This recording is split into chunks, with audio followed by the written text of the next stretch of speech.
सरदार पटेल को जो सम्मान दे रही है उतना नेहरू को कभी नहीं दिया और ना उम्मीद हम कर रहे हैं। अंतर जो दोनों के बीच आ रहा है वो किस वजह से आ रहा है?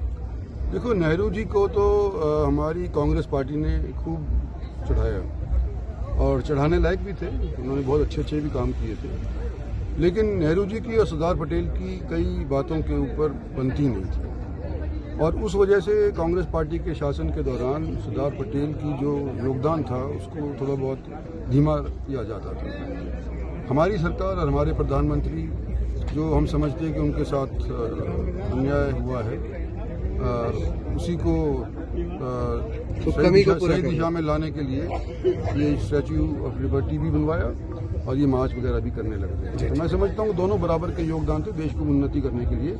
लेकिन लौह पुरुष सरदार वल्लभ भाई पटेल की 150वीं जयंती पर रविवार को राव तुलाराम स्टेडियम रेवाड़ी में सरदार 150 यूनिटी मार्च राष्ट्रीय एकता का संदेश लेकर निकाला गया। कार्यक्रम के मुख्य अतिथि केंद्रीय राज्य मंत्री राव इंद्रजीत सिंह ने सरदार पटेल के चित्र पर पुष्पांजलि अर्पित कर पद यात्रा को हरी झंडी दिखाई। उन्होंने संबोधित करते हुए कहा है कि 562 रियासतों के विलय के जरिए सरदार पटेल ने भारत को एकजुट राष्ट्र के रूप में स्थापित किया। स्टैचू ऑफ यूनिटी उनके अद्वितीय योगदान का प्रतीक है जो हर नागरिक को एकता व अखंडता के संकल्प से जोड़ती है। उन्होंने कहा है कि प्रधानमंत्री नरेंद्र मोदी ने धारा 370 हटाकर देश की एकता को और मजबूत करने का ऐतिहासिक कार्य किया है। कार्यक्रम में विधायक लक्ष्मण सिंह यादव, विधायक डॉक्टर कृष्ण कुमार, विधायक अनिल यादव सहित अनेक गणमान्य मौजूद रहे। विद्यार्थियों और नागरिकों को राष्ट्रीय एकता की शपथ दिलाई गई। शहर के प्रमुख चौक से होकर यह पदयात्रा शहीद स्मारक पर संपन्न हुई, जहां प्रतिभागियों के लिए जलपान की व्यवस्था की गई। स्टेडियम में सांस्कृतिक प्रस्तुतियों ने देशभक्ति का उत्साह भर दिया। आप देख रहे हैं रेवाड़ी से राजेश शर्मा की रिपोर्ट। चैनल को सब्सक्राइब जरूर कीजिएगा।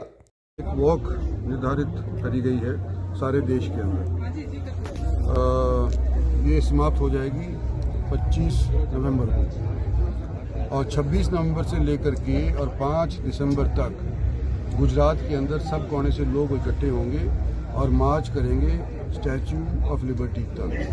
ये देश को इकट्ठा रखने के लिए मार्च ऑफ यूनिटी का नाम इसको दिया गया है और सभी वर्ग के लोग, सभी मजहब के लोग इसके अंदर शामिल हो रहे हैं और आने वाले समय के अंदर एकता का प्रतीक मेरे ख्याल से 6 तारीख को जब संपन्न होगा तो स्टैच्यू ऑफ लिबर्टी में दिखाई देगा। राव साहब, आपकी पार्टी, आपकी सरकार, भाजपा सरकार नेहरू मंत्रिमंडल के गृह मंत्री सरदार पटेल को जो सम्मान दे रही है उतना नेहरू को कभी नहीं दिया और ना उम्मीद हम कर रहे हैं। अंतर जो दोनों के बीच आ रहा है वो किस वजह से आ रहा है?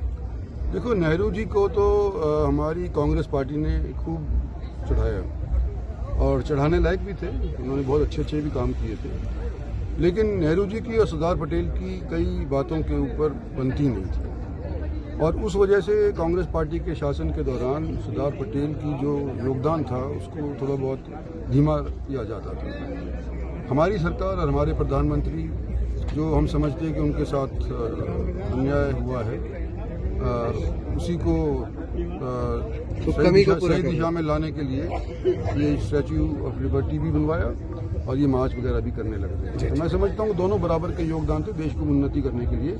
लेकिन किसी की मैं कम बुराई नहीं करना चाहता या ना किसी की बढ़ाई करना चाहता।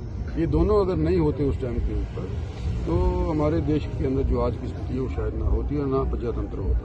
सर, कांग्रेस का हरियाणा में वोट चोरी अभियान चल रहा है और आरोप है कि हरियाणा सरकार चोरी से बनी हुई है। विधायक जो है चुनाव जीते नहीं है, जिताए गए हैं और आरोप सभी पूरे हरियाणा सरकार पे, पूरे सिस्टम पे है। राव इंद्रजीत इस बारे में क्या कहेंगे? आरोप है, आरोप, वास्तविकता नहीं है। वास्तविकता नहीं है। मेहनत की कुछ नहीं भाई, इसके साथ ही कुछ